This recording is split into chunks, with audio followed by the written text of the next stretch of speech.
Hello everyone, welcome back to my YouTube channel. Hope you guys are doing well. So top 10 MCQs वाली series में ये हमारी class 11 होगी। सो ये वाले क्वेश्चंस हमने पिछली परीक्षाओं से लिए हैं। सो नो डाउट आपके आने वाले exams like HES, police, panchayat सचिव के लिए बहुत ही ज़्यादा बेनिफिशियल हैं। आपको सिंपली क्या करना है, आपको खुद को चेक करना है कि आपके इन 10 में से कितने क्वेश्चन सही होंगे व कितने गलत होंगे। तो चलिए शुरू करते हैं पहले क्वेश्चन के साथ। तो हमारा फर्स्ट क्वेश्चन है, तो आपको बताना है वह प्रथम गुप्त शासक कौन था जिसने सोने के सिक्के जारी किए थे। तो आपके पास ऑप्शंस दिए गए हैं, श्रीगुप्त, चंद्रगुप्त प्रथम, समुद्रगुप्त या फिर चंद्रगुप्त द्वितीय। सो इस क्वेश्चन का राइट ऑप्शन हो जाएगा ऑप्शन नंबर बी, चंद्रगुप्त प्रथम। तो अगर बात करें ऑप्शन नंबर बी की, तो यहाँ पर मैंने बहुत सारे पॉइंट्स को नोट करके रखा है। अगर आप इनको पढ़ना चाहते हो तो वीडियो को पॉज कर सकते हो। जैसे कि गुप्त वंश के शासकों में चंद्रगुप्त प्रथम ने जो है वो सोने के सिक्के जारी किए थे। उसने लिच्छवी कुल की कन्या से विवाह कर वैशाली राज्य भी प्राप्त किया था और द्वितीय मगध राज्य की साम्राज्य की स्थापना भी की थी। तो चंद्रगुप्त ने जो है वो सिक्कों पर कुमार देवी, ये आपको याद रखना है, कुमार देवी की छवि तथा पृष्ठभाग पर सिंह वाहिनी देवी दुर्गा की आकृति को बनाया था। सो ये वाले पॉइंट्स आपके लिए बहुत ही ज़्यादा बेनिफिशियल हैं। बात करते हैं अगले क्वेश्चन की। तो हमारा क्वेश्चन नंबर 2 है, गुप्त राजा जिसने विक्रमादित्य की उपाधि ग्रहण की थी।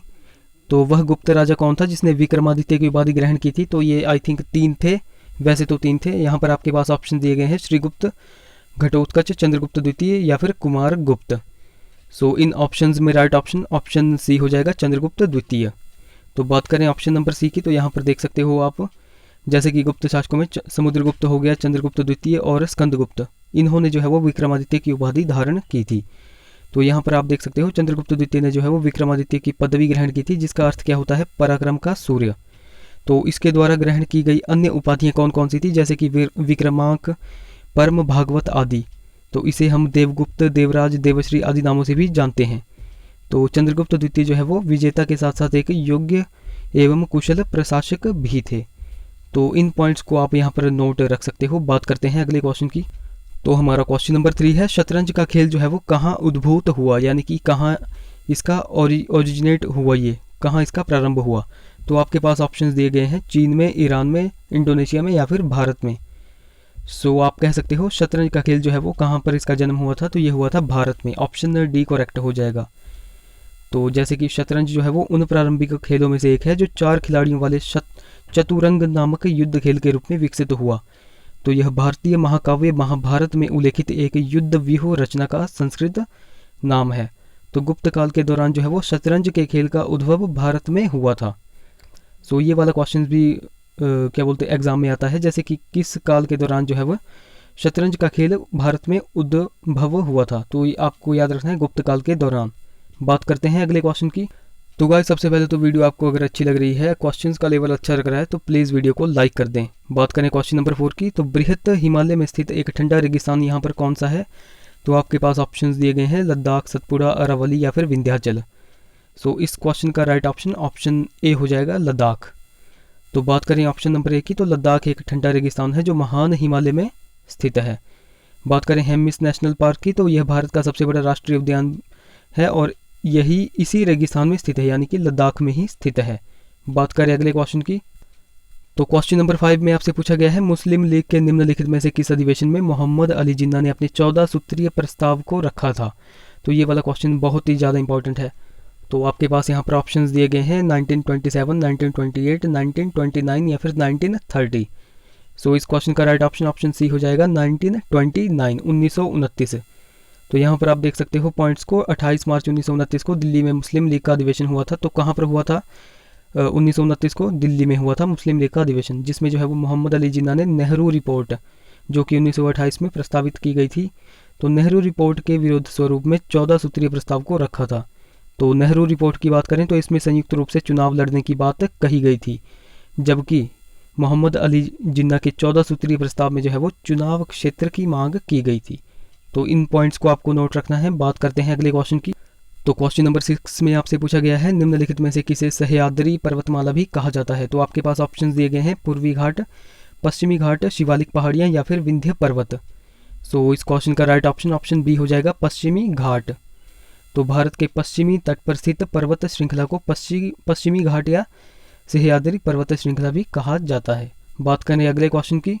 तो हमारा क्वेश्चन नंबर 7 है, निम्नलिखित कथनों पर आपको विचार करना है, जैसे कि भारत का महान्यायवादी तो आपके पास यहाँ पर ऑप्शन दिए गए हैं, जैसे कि भारत का महान्यायवादी लोकसभा की कार्यवाही में भाग ले सकता है, लोकसभा की किसी समिति का सदस्य हो सकता है, लोकसभा में बोल सकता है, या फिर लोकसभा में मतदान कर सकता है।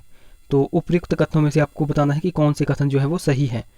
तो आपके पास यहाँ पर ऑप्शंस दिए गए हैं, तो इन ऑप्शंस में राइट ऑप्शन हो जाएगा ऑप्शन सी 1, 2 और 3, यानी कि भारत का महान्यायवादी लोकसभा की कार्यवाही में भी भाग ले सकता है, लोकसभा की किसी समिति का भी सदस्य हो सकता है और लोकसभा में बोल भी सकता है, जबकि लोकसभा में मतदान नहीं कर सकता है।